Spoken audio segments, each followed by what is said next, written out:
heaven and hell are not geographical. If you go in search of them, you will never find them anywhere. They are within you, they are psychological. The mind is heaven, the mind is hell, and the mind has the capacity to become either. But people go on thinking everything is somewhere outside. We always go on looking for everything outside because to be inwards is very difficult. We are outgoing. If somebody says there is a God, we look at the sky. Somewhere, sitting there, will be the divine person. One psychologist in an American school asked small children what they thought about God. Children have clearer perception, they are less cunning, more truthful. They are more representative of the human mind, they are unperverted. So he asked the children and the answers were collected. The conclusions were very ridiculous. Almost all the children depicted God something like this: an old man, very tall, bearded and very dangerous. He created fear.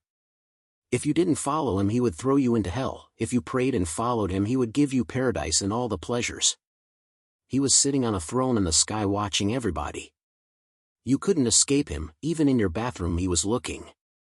The outgoing mind projects everything outside. This is your God too. Don't laugh, don't think this is a child's conception. No, this is you. This is how you think about God, as a cosmic spy, always searching to condemn, to punish, to throw you into hell, as very ferocious, revengeful. That's why all religions are based on fear. Religions say if you do this you will be appreciated, rewarded; if you don't do this, you will be punished.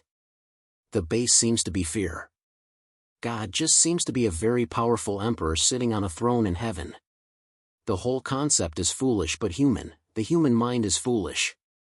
The whole concept is anthropocentric.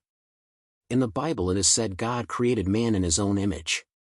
In reality, it seems to be quite otherwise. Man created God in his own image. We have projected God in our own image. He is just a blow-up of the human mind. He is a bigger human mind, that's all. Remember, if you think God is somewhere outside you, you have not even taken the first step towards being religious. The same happens with all such concepts. We say heaven is without, hell is without, it is as if there exists nothing within. What is within you? The moment you think of the within, it seems that everything goes empty. What is within? The world is without, sex is without, sin is without, virtue is without. God, heaven, hell, everything is without. What is within you? Who are you? The moment you think of the within, your mind goes blank, there is nothing. In reality, everything is within, the outer is just a projection. Fear is within you, it is projected as a hell. Hell is just a projected image on the screen of the fear that is within you, of the anger, of the jealousy, of all that is poisonous in you, of all that is evil in you. Heaven is, again, a projected image on the screen of all that is good and beautiful, of all that is blissful within you.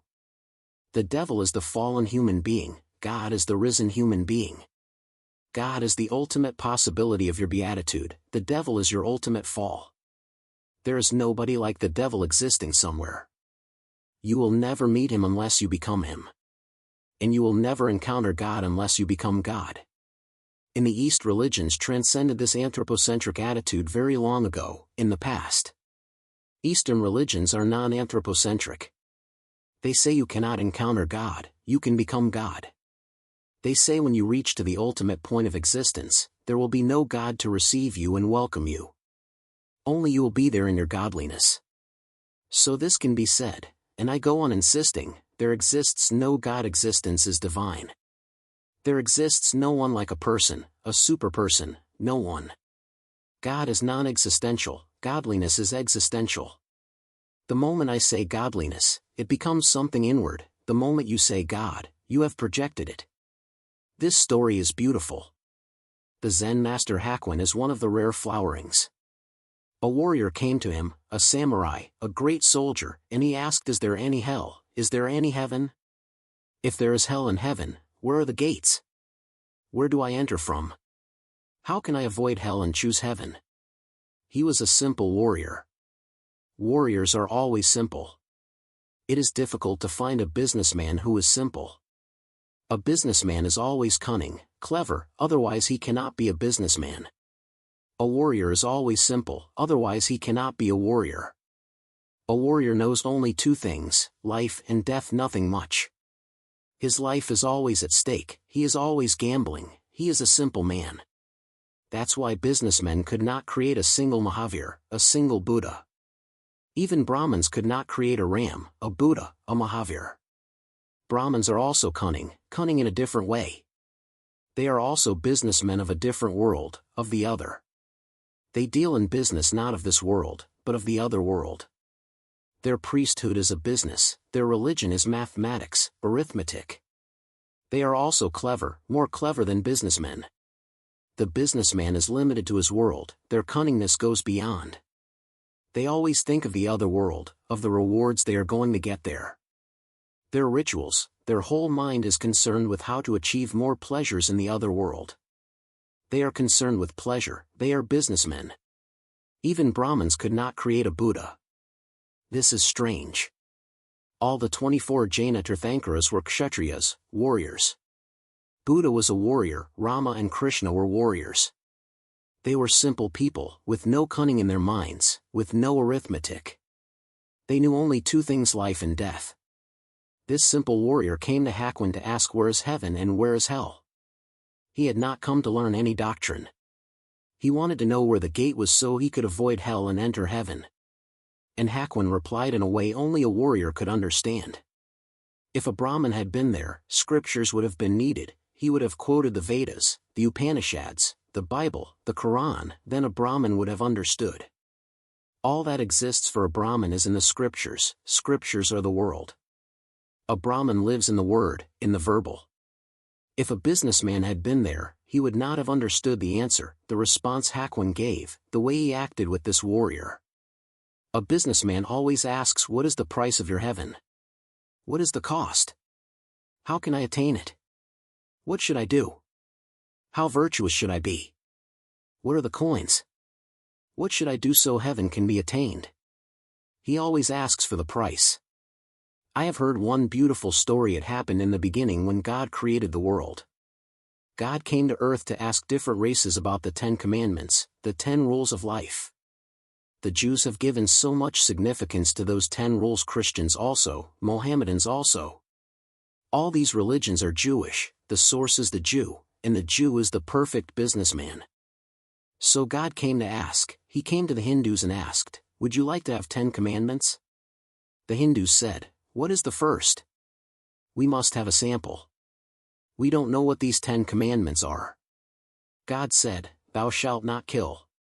The Hindus said, it will be difficult. Life is complex, killing is involved. It is a great cosmic play, there is birth, death, fighting, competition. If all the competition is taken away, the whole thing will become flat, dull. We don't like these commandments, they will destroy the whole game. Then he went to the Mohammedans and said, thou shalt not commit adultery. He also gave them one example, they had also asked for a sample. The Mohammedans said, this will be difficult, life will lose all beauty. At least 4 wives are needed. You call it adultery, but this is all that life can give, all that a virtuous man should have. Who knows of the other world? This is the world, you have given it to us to enjoy, and now you have come with these 10 commandments. This is contradictory. God went around and around. Then he came to Moses, leader of the Jews. Moses never asked for a sample, and God was afraid. If Moses said no, nobody was left, Moses was the last hope. When God asked Moses, the moment God said, I have 10 commandments, what did Moses reply? He said, how much do they cost? This is how a businessman thinks, the first thing he wants to know is the cost. God said, they cost nothing. And Moses said, then I will have 10. If they cost nothing, there is no problem. That's how the 10 commandments were born. But this samurai was not a Jew, he was not a businessman, he was a warrior. He had come with a simple question. He was not interested in scriptures, not in cost, not in any verbal answer. He was interested in reality. And what did Hakuin do? He said, who are you? And the warrior replied, I am a samurai. It is a thing of much pride to be a samurai in Japan. It means being a perfect warrior, a man who will not hesitate a single moment to give his life. For him, life and death are just a game. He said, I am a samurai, I am a leader of samurais. Even the emperor pays respect to me. Hakuin laughed and said, You, a samurai? You look like a beggar. The samurai's pride was hurt, his ego hammered. He forgot what he had come for.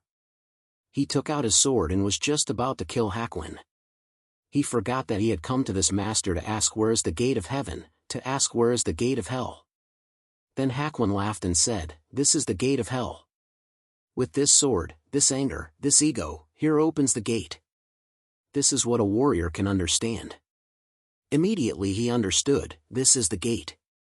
He put his sword back in its sheath. And Hakuin said, Here opens the gate of heaven. Hell and heaven are within you, both gates are within you. When you are behaving unconsciously there is the gate of hell, when you become alert and conscious, there is the gate of heaven. What happened to the samurai?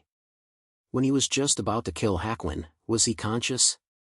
Was he conscious of what he was about to do? Was he conscious of what he had come for? All consciousness had disappeared. When the ego takes over, you cannot be alert. Ego is the drug, the intoxicant that makes you completely unconscious. You act, but the act comes from the unconscious, not from your consciousness. And whenever any act comes from the unconscious, the door of hell is open. Whatsoever you do, if you are not aware of what you are doing, the gate of hell opens. Immediately the samurai became alert. Suddenly, when Hakuin said, This is the gate. You have already opened it, the very situation must have created alertness. Just imagine what would have happened if you had been the warrior, if you had been the samurai, sword in hand, just about to kill. A single moment more and Hakuin's head would have been severed, a single moment more and it would have been separated from the body. And Hakuin said, This is the gate of hell. This is not a philosophical answer, no master answers in a philosophical way. Philosophy exists only for mediocre, unenlightened minds. The master responds, but the response is not verbal, it is total. That this man may have killed him is not the point. If you kill me and it makes you alert, it is worth it. Hakuin played the game. If a single moment had been lost, this man would have killed him. But at the right moment Hakuin said, This is the gate. You may not have heard about samurais. Say you are about to kill a samurai, your sword is in your hand, it is just about to touch his neck. He is standing before you, unprotected, without any weapon. Samurais have a particular sound, a mantra. He will just say a single word so loudly that all your energy will go. You will become as if dead, a statue. He may simply say, Hey! You will become static, your hand will not move. That sound will hammer the heart, which controls everything. Your hand will become static, your mind will be shocked, all activity will disappear. You cannot kill a samurai, even if he is without weapons. A sound becomes a protection. If you have a gun, your hands cannot move or you will miss the aim. It is just a sound that has to be made in a particular way, so that it goes deep into your heart and changes your activity completely, changes the pattern of your activity. When Hakuin said, This is the gate, the samurai must have remained static. In that static state, when all activity ceases, you become alert. Some activity is needed, otherwise your unconscious would break and you would become conscious. Zen says if a person can sit for 6 hours without doing anything, he will become enlightened. Just for 6 hours, but 6 hours is really too long. I say 6 minutes is enough. Even 6 seconds will do if you can be absolutely without activity. When you are not occupied, you cannot be unconscious. When you are unoccupied, your whole energy becomes consciousness. A tremendous release occurs. Your energy is engaged in occupation. Your mind is thinking, your body is working, you are occupied. Your whole energy is moving in activity, is being dissipated into the world. When you think, you are dissipating energy, each thought takes energy, needs energy. You are continuously thinking and dissipating energy for nothing, just dissipating energy. Activity needs energy, and your infinite source of energy is continuously being dissipated. You are leaking from everywhere. That's why you feel so weak, so frustrated, so impotent. This impotence feels like helplessness. You are omnipotent and you feel impotent. You have all the sources of infinite energy within you, you are related to the cosmic source, but you feel impotent because you are continuously dissipating energy. If thought stops even for a single moment and activity is no more, if you have become like a statue, unmoving within or without, if there is no movement, either of body or of mind, then tremendous energy is released. Where will it go now there is no activity? It cannot go without. You become a pillar of energy, a flame of energy. Everything becomes conscious inside, everything is lighted, your whole being is filled with light. This must have happened to the warrior stopped, sword in hand with Hakuin just before him, with a master, an enlightened master, before him. The eyes of Hakuin were laughing, the face was smiling, and the gate of heaven opened. He understood, the sword went back into its sheath. While putting the sword back into the sheath he must have been totally silent, peaceful.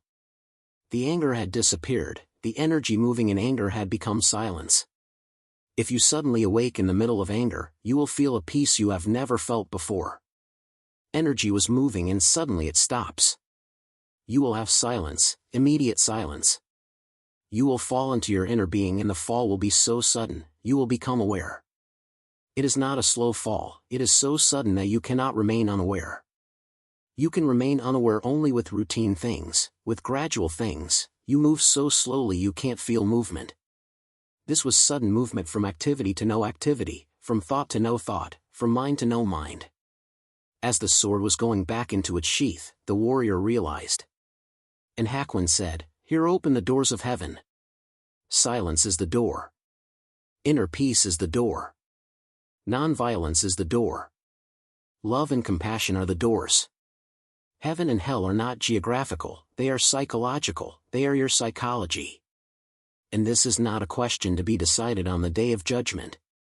The human mind is so clever, in avoiding, in escaping. Christians, Mohammedans and Jews have created a concept of the last day when everybody is to be judged. You will be taken out of your grave and judged. Those who have followed Jesus, who have been good, who have believed, will go to heaven. Those who have misbehaved, who have not followed Jesus, who have not been to church, will be thrown into hell. Christian hell is one of the most ridiculous things. It is eternal, there is no end to it. This seems injustice, sheer injustice. Whatsoever sin you have committed, no punishment which is eternal can be just. Bertrand Russell somewhere has joked, if I calculate all my sins, sins that I have committed and sins that I have not committed, only brooded over if even they are included, the hardest judge can't send me to jail for more than 4 years.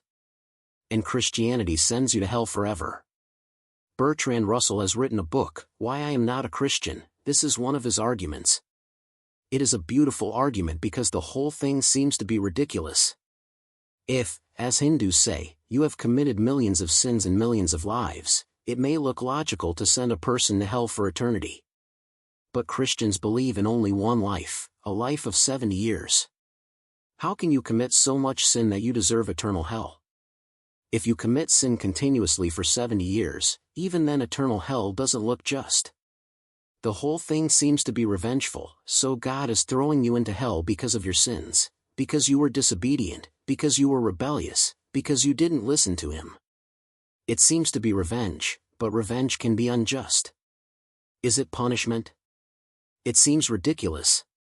The human mind has created a last judgment day. Why? Why wait for the last day? The mind always postpones, pushes things ahead. The problem is not right here and now, it is a question of the last day, so we will see. The problem is not urgent, we will see what happens. There are ways and means. In the last moment you can follow Jesus, in the last moment you can surrender and say to God, I was a sinner. You can confess and be forgiven. God is infinite compassion, God is love, He is going to forgive you. Christians have evolved a technique of confession. You commit sin, and then you go to the priest and confess. Confessed, you are relieved. If you confess honestly, you are ready to sin again, the past sin is forgiven. Once you know the trick, the key that you can commit a sin and be forgiven, who is going to prevent you from committing more? So the same people keep on coming to the priest every Sunday and go on confessing. Sometimes the ego is such that people confess sins they never committed. The ego is such that if you start confessing, you may become so involved in it that you may start confessing sins you never committed. To be a greater sinner is so ego-filling. The greater the sinner, the greater will be the forgiveness of the divine. It has been said by those studying Leo Tolstoy's autobiographical notes deeply, that many sins he says he committed he never committed at all. He is enjoying.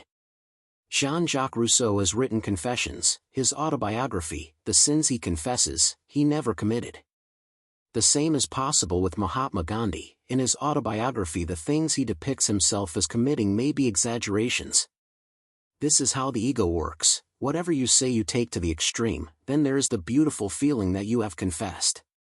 Last Judgment, confession are tricks of the mind. Heaven and hell are not at the end, they are here and now.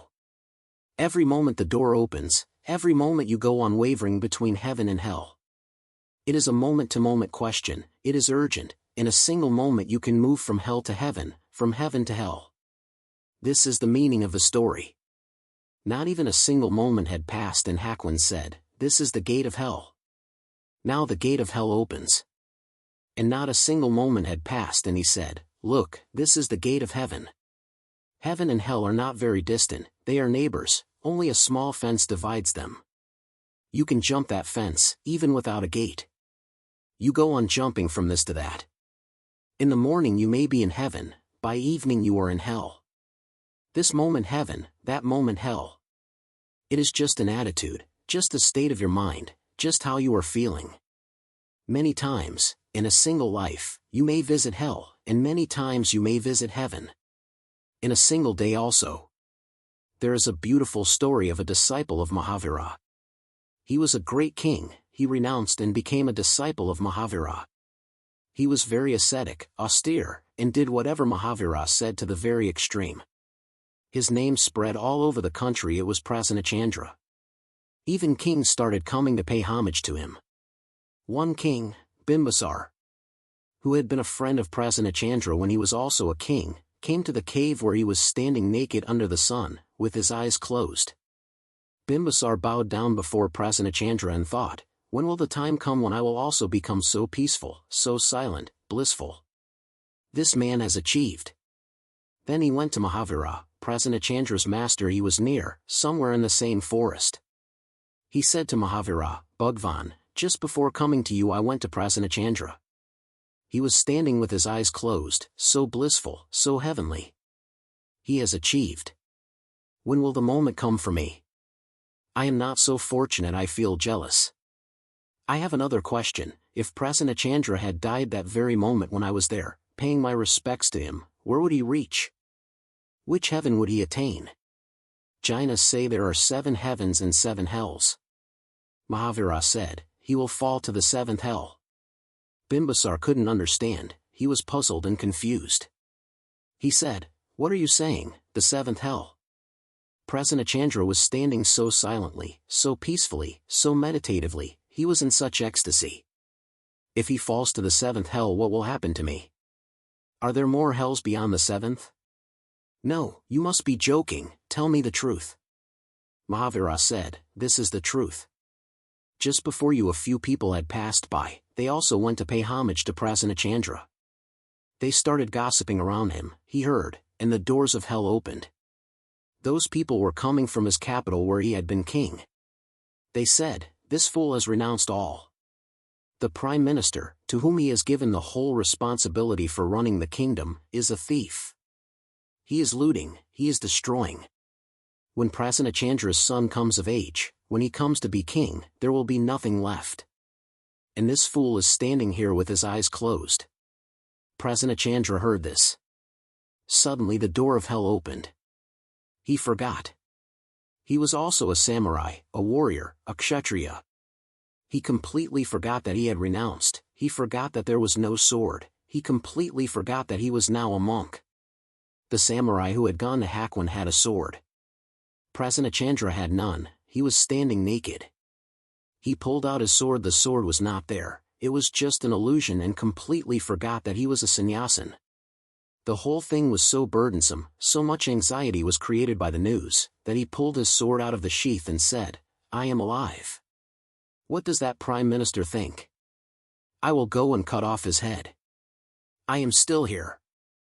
Whenever he used to become angry in the old days, he would always touch his crown, so he touched his crown. There was no crown, just a shaven head. Suddenly he remembered, what am I doing? There is no sword, I am a sannyasin and have renounced all. Mahavira said, if he had died at the very moment he realized this, he would have achieved the seventh heaven. Prasanachandra realized what he had been imagining.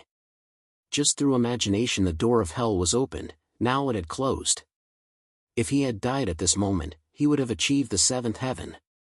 Hell and heaven are within you. The doors are very close, with the right hand you can open one, with the left hand you can open another. With just a change of your mind, your being is transformed from heaven to hell and from hell to heaven. This goes on continuously. What is the secret? The secret is whenever you are unconscious, whenever you act unconsciously, without awareness, you are in hell. Whenever you are conscious, whenever you act with full awareness, you are in heaven. If this awareness becomes so integrated, so consolidated, that you never lose it, there is no hell for you. If unconsciousness becomes so consolidated, so integrated, that you never lose it, there is no heaven. Fortunately, unconsciousness can never become so consolidated, a part always remains conscious. When your whole being seems to be unconscious, even then a witnessing part always remains conscious. Even while asleep, a part is witnessing. That's why in the morning you sometimes say the sleep was beautiful. Sometimes you say the sleep was disturbed, nightmarish. Sometimes you say, I slept so deeply, so peacefully, it was such great happiness. Who knows this? You are asleep. Who knows that you are so happy? A part has witnessed, a part was continuously alert, knowing. Who knows that you were disturbed, uneasy, uncomfortable? You are asleep. Even in sleep a part of you knows. You cannot become completely unconscious. Once achieved, consciousness cannot be lost. You cannot reverse the process. You cannot be eternally in hell. This Christian doctrine is absolutely false, but you can be eternally in heaven. This is the Hindu doctrine. Hell can only be temporary, it can be only for the time being, it is temporal. Heaven can be eternal. To make a distinction between the momentary heaven and the eternal heaven, Hindus have a different word, moksha. Hindus have 3 words, Christians, Mohammedans, Jews have only 2 words.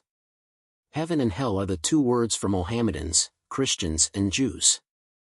Hindus say Naraka for hell, Swarga for heaven, and moksha beyond both. A 3rd word.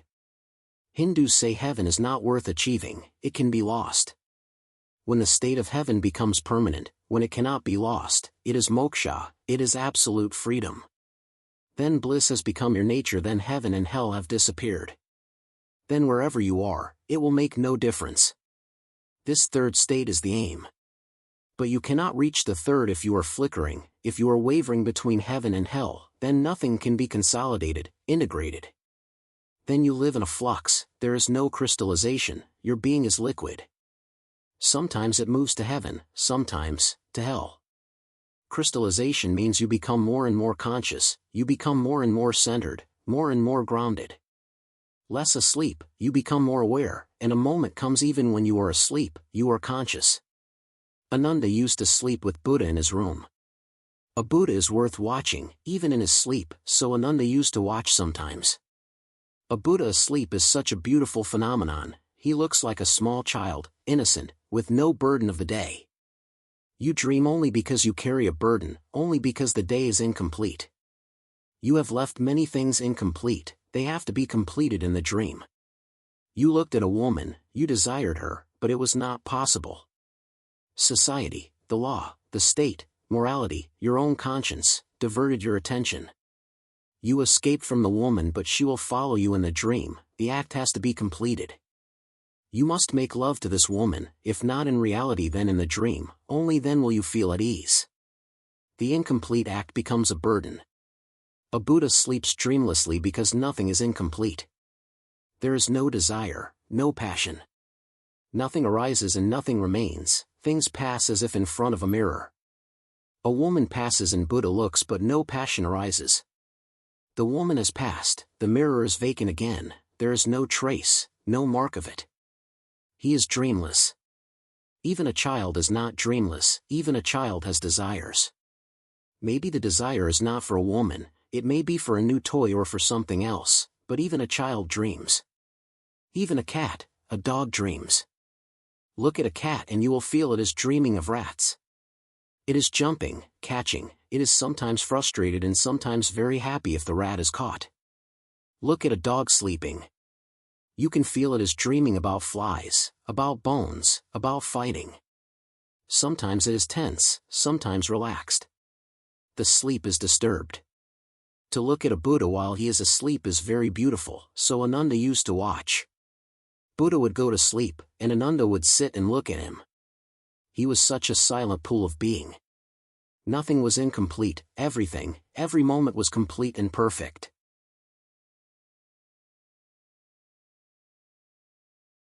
There was no dream, there were no traces left, his mind was a clean mirror. The stream of consciousness was never muddled, it was crystal clear. Ananda became puzzled because Buddha always slept in the same posture. He would remain the whole night in the same posture, he would not change, he would remain in the same posture. That posture has become very famous, it is called the lying posture. You may have seen Buddha's pictures. There are many statues in Ceylon, China, Japan and India. If you go to Ajanta, there is a statue of Buddha lying down. That posture, how Buddha lay, has been reported by Ananda. Buddha slept in the same posture the whole night, not even changing sides. So one day Ananda asked, Bhagwan, everything is okay, but one thing puzzles me, you remain in the same posture the whole night. Are you asleep or not? If someone is asleep he will change his posture. Are you asleep or not? Even while you are asleep or appear to be asleep, it appears you are alert. It seems you know what the body is doing, you will not even change your posture unconsciously. Buddha said, yes, when the mind is silent, not dreaming, only the body sleeps. Consciousness remains alert. Krishna has said to Arjuna in the Gita, while you sleep the yogi remains alert. Even in the night his sleep is not sleepy. His sleep is only in the body, a rest in the body, a relaxation in the body, his consciousness is alert. In reality a yogi's consciousness needs no relaxation, it is always relaxed, there is no tension. Relaxation is needed because of tension. You are so tense the whole day, your consciousness has to be relaxed. A yogi's body relaxes because the body gets tired. His body is a mechanism, his consciousness is always alert, continually alert. It is a continuum of alertness. When your consciousness becomes a continuum, there are no gaps in consciousness, when there is no darkness within you, your whole inner temple has become enlightened. The light has reached to every corner and no part of your inner house is in darkness. You are a mukta, a free man. This is the meaning of a Christ. You are Christ arisen, resurrected. Now there is no night for you, only the day exists, now the sun never sets. Heaven means consciousness, hell means unconsciousness, there is the possibility to move to either. When the possibility disappears there is no hell, no heaven, there is a third, the ultimate opens the door. You become free, you become freedom. This is the goal. Hakuin did well, but this could only have been done with a warrior. The warrior responded immediately, he became angry, totally angry. If he had been a businessman, he would have smiled, anger would have been inside. He would not have been ready, immediately, to cut off Hakuin's head. Hakuin's response would have been useless. You do this also, when you are angry, you smile. You are so inauthentic and false, even in anger, you lie. Your love cannot be believed because even your anger is unbelievable. Your whole life is a continuous lie, whatsoever you do, you are not truthful. Angry, you are not truthful, you smile, you paint it on, you hide it, you show something else. Then you cannot be made alert that this is the gate of hell. This warrior was like a child, he became totally angry. He became so angry he was going to kill this man he had come to as a disciple. He had come in search of a master and he was going to kill this man. He was total. This totalness helped. If you are total in your anger you will be total when the anger disappears. If you are false in your anger you cannot be real in your silence. Hakuin said, "Look, you have opened the door of hell." Immediately the samurai realized. This can be realized only if you are total and truthful, otherwise it cannot be realized. You are such a deceiver. You would have deceived Hakuin. You would have smiled. That means the door of hell would have been open but painted with the signboard of heaven. It would have looked from the outside as if it were heaven, but inside it would have been hell. You would have divided and fragmented. No, it would not have been of much help. This warrior became so total in his anger, he lost all his consciousness. He became angry. He was not angry. There was no one who was angry. He simply became anger. His whole energy became anger. He was mad. At such a peak things can be realized. Then they become penetrative, then somebody can be made alert. Hakuin said, "Look." And the warrior could look. He was a truthful man. Then Hakuin said, "This is the gate of hell," and he could realize. When you are total, you can realize. Suddenly the anger disappeared. Because it was total, it disappeared. Because it was total, it disappeared totally. If it had been fragmentary, it could not have disappeared totally. It totally disappeared, totally.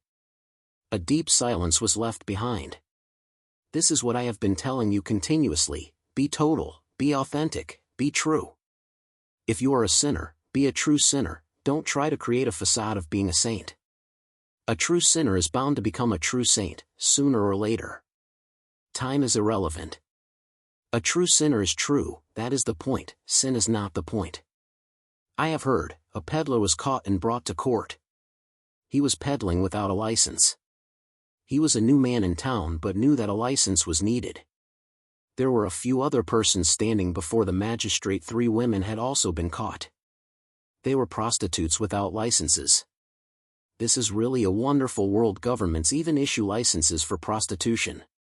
They were caught without licenses, so the magistrate asked the first woman, "What do you say? Who are you and what are you doing?" The woman said, "I am a model." She was lying. The magistrate sentenced her to 30 days hard labor. He asked the second woman. She said, Something is wrong. I have been caught wrongly. I am an actress." The magistrate sent her for 60 days. He looked at the third woman. The third woman said, "My lord, I am a prostitute." The magistrate could not believe that anybody could be so truthful, that anybody could confess so truly. He said, "Authenticity has become so rare that you have shocked me. I have never encountered anyone who is truthful. Go, I forgive you. I'll not give you any punishment." Then came the number of the peddler. The magistrate asked, "What were you doing?" He said, "To be frank, I am also a prostitute." This is what is going on. Faces. False faces all over, deception. You are not even aware of how you deceive and who you are deceiving. There is no one to be deceived. You are deceiving yourself, trying to escape, trying to hide. That warrior was a true man. This untruthfulness was not there. He was ready to kill or to die. He became so inflamed he was afire. The door was open. Your door is never completely open. You sneak through the holes. Your heaven is also never open. You enter from the back door. To be total is a basic thing for any seeker, for anyone in search of silence and truth. When you are angry, be angry. Don't think of the consequences. Let the consequences be there, suffer them, but don't deceive yourself. When entering hell, enter totally. Don't leave half your mind outside. Go into it, pass through it, suffer it. Pain is going to be there, but pain gives maturity. Suffering is going to be there, but you can transcend it if you understand. Only a total mind can understand. And when anger disappears, you will become so silent, so meditative. If you love, love totally. If you hate, hate totally. Don't be fragmentary, suffer the consequences. Because of consequences you try to deceive. You are a peddler and you say you are a prostitute. Because of consequences, you are never angry, never hateful. Then you will miss heaven also. One who is incapable of opening the door of hell completely, will be incapable of opening, completely, the door of heaven. Go through hell. The path passes through there. Heaven is achieved through hell. This is the meaning of the anecdote. Hakuin first created hell for the warrior. Hell must be created first. Hell is easy to create. You are always ready, always knocking at the door. You are afraid but always ready. You are not courageous but always ready. You are not daring, but always ready. There is continuous turmoil inside. Hakuin could not have created heaven first. That is impossible. No one is ready. Heaven is very far away. Hell is nearby, just around the corner. You move and you are in it. I, also, cannot create heaven for you. That is why all my meditation techniques are designed to create hell first. People come to me and say, "Make us silent. Why do you insist on us going mad?" I cannot open the doors of heaven first and you cannot become silent. Be totally mad first. I create hell for you and you will have to pass through it. It is the nearest thing you can easily do. Heaven is very far away, and one who has not traveled through hell cannot reach heaven. My insistence is a very considered one. You can understand the story now. Hakuin said to the warrior, "You, a samurai? Your face looks like a beggar's." The samurai could not tolerate this. It was too much. A beggar? He would never beg, not even for his life. Immediately he was touched to his very core. A beggar? Impossible. The sword came out. I am touching you, hitting you, hammering you in all my meditation techniques just to bring your hell out. But you are such cowards that even if you bring your hell out it will not be total. You play with it, you are not involved in it, you are fragmentary, you only become lukewarm. Lukewarm won't do. You have to be boiling, only then can you evaporate. The ego evaporates only at the boiling point, not before. You just become lukewarm.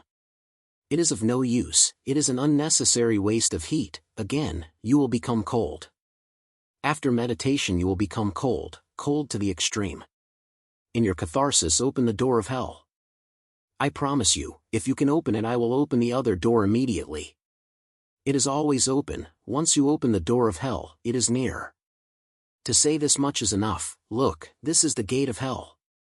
Then the gate closes. And the other gate opens. Anything more? Question 1. Beloved Osho, how does what you said about heaven and hell tie in with what you've been saying about roots and wings? When you say roots into this earth and wings into that heaven, I've got a feeling of being infinitely stretched, that this earth is close and that heaven is far away. What is the significance of this and that? This earth is close, not because it is close but because of you. That heaven is far away, not because it is far away, but because of you. This means the world, this means the body, these desires, these passions, the physical, the visible. This means all that has been condemned by religions. They are always against this and for that. That means Brahma, that means moksha, that means the divine. This means the material world, this devilish world, this which is condemned. All the religions have condemned this world. I don't condemn it. I want to give you roots into this world. All the religions have said unless you are uprooted from this, you will not get wings into that. They are against this, against the world, the body, against the material, the visible. All you feel is near, they are against. They are for something very far away, something abstract, God, Brahma, moksha. Nobody knows, nobody is in contact with it, there is no communion, no touch with it. It looks like a dream, like poetry, it looks imaginary. All religions have condemned this. They say, be uprooted. That's why they call sannyas renouncing the world, renouncing this. I do not. They have created a dualism, not only dualism, they have created antagonism between this and that, between the physical and the spiritual.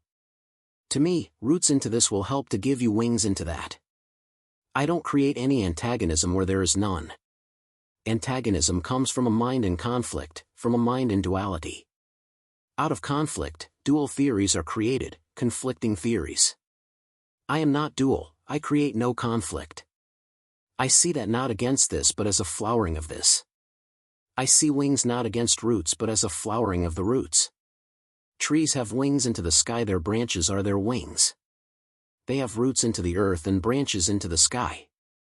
I would like you to be a strong tree with roots into this and wings into that.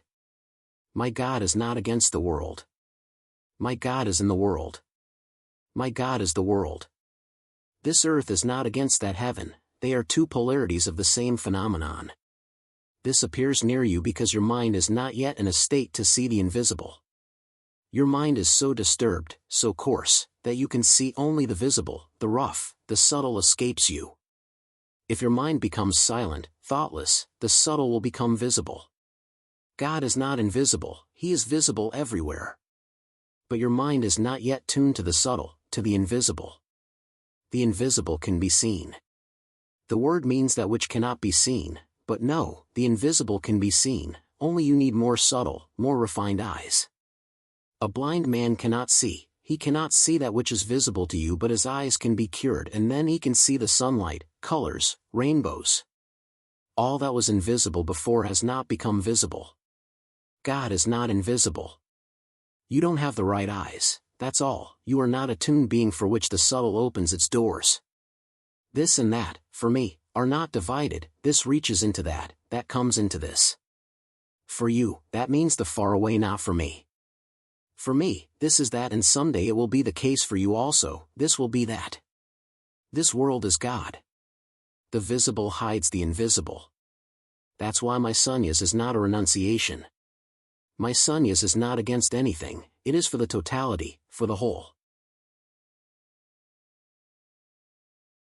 Be rooted in the earth so that you can stretch to the sky, be rooted in the visible so that you can reach into the invisible. Don't create duality and don't create any antagonism. If I am against anything, I am against antagonism. I am against being against anything, I am for the whole, the complete circle. The world and God are not divided anywhere. There is no boundary, the world goes on spreading into God and God goes on spreading into the world. Really, to use two words is not good, but language creates problems. We say the creator and the created, we divide. Language is dualistic, in reality there is no created and no creator, only creativity, only a process of infinite creativity. Nothing is divided. Everything is one undivided. Language is just like a political map. India, Pakistan, Bangladesh are divided on the political map, and if you ask the earth where India begins and Pakistan ends, the earth will laugh and think you mad. The earth is round, it is one, only on political maps is it not, and maps are false. And politicians are madmen, madmen who have attained power. They are more dangerous than madmen who live in madhouses, because they have power. Where do you end and I begin? Where's the point where we can draw a line between you and me? Where? There cannot be any demarcation. The air goes on flowing in you. You breathe, if even for a moment the air is not flowing in you, if the breath is not coming, you will be dead. And the air in me just a moment before has left me and entered you. It was my life just a moment before, now it is your life, and your breath has returned to me. It was your life, now it is my life. Where are we divided? Life goes on flowing, life is something in between you and me. The tree goes on creating oxygen and you breathe it. If the trees disappear, you will disappear. The trees go on changing cosmic rays into food, that is what fruit and vegetables are, and if they disappear, you will be no more. They are constantly creating food for you, that's how you exist. Greenery is in a constant process of creating food for you, you depend on it. The clouds go on moving, bringing water for you. The whole is connected. The faraway sun sends its rays to you and those rays are life. If the sun disappears, all life will disappear. Even the sun gets its energy from some source, scientists have not yet been able to find that source, but if that source disappears, everything will disappear. Everything is related, joined together. This world does not exist in fragments, it exists as a whole, one whole. To me, this plus that is God. That's why I say very contradictory things. I would like to give you two things, roots into this earth, into all that is earthly, and wings into that heaven, into all that is abstract for you now, into all that you cannot even comprehend, that cannot be conceptualized. Roots into the finite, wings into the infinite. And you need not renounce this. If you renounce this, you are renouncing your roots. That has happened, that is why your monks, your sadhus, look so dead. They have renounced this, they are uprooted beings. Uproot a tree and you are exposing the part that was hidden in the earth. Soon the flowers will die, the branches will die, the leaves will start falling. That's what is happening to your sannyasins, the so-called old sannyasins. They destroy their roots because they are against this earth and then their flowering stops. Have you ever seen an old sannyasin in a flowering state? One who is blossoming every day, one who is giving anew every day, one who is flowering into the unknown every day. No, you will find a rigid, patterned, disciplined being there, a dead being. Mahavira may have been alive, but look at the followers of Mahavira. Look at their faces, you cannot see any flowers there. Their eyes are dull and dead, they are uprooted trees. They have to be pitied, they need much help, much compassion. They are ill. Without roots they are bound to be ill. They may have destroyed their sex, but they don't know that they have destroyed their love also. Sex is this, love is that. When you destroy sex, you destroy love. I say go so deep into sex that it becomes love so deep that your very roots start flowering, that your very roots become blossoms. The beginning becomes the end, the seed becomes the tree. Go so deep into it that the other is found hidden there. It is always there. You can control your anger, but then there will be no compassion. Go so deep into anger that your anger becomes compassion. Then something, a miracle, has happened to you. Then you will be blessed, then there will be benediction, then, only, there will be ecstasy. This earth symbolizes all that has been condemned, and that heaven, all that has been desired. But I don't divide, to me, both are one. And the day will soon come for you too when you will be able to see that this is pregnant with that, this world is just a womb for the divine, the earthly is just a cover, a protective cover, for the unearthly. The seed, the cell of the seed, is not against the tree, it is a protection. Matter is just a protection for the divine. Look, and always try to find the unity. In unity is religion, in disunity religion is lost. And avoid being against.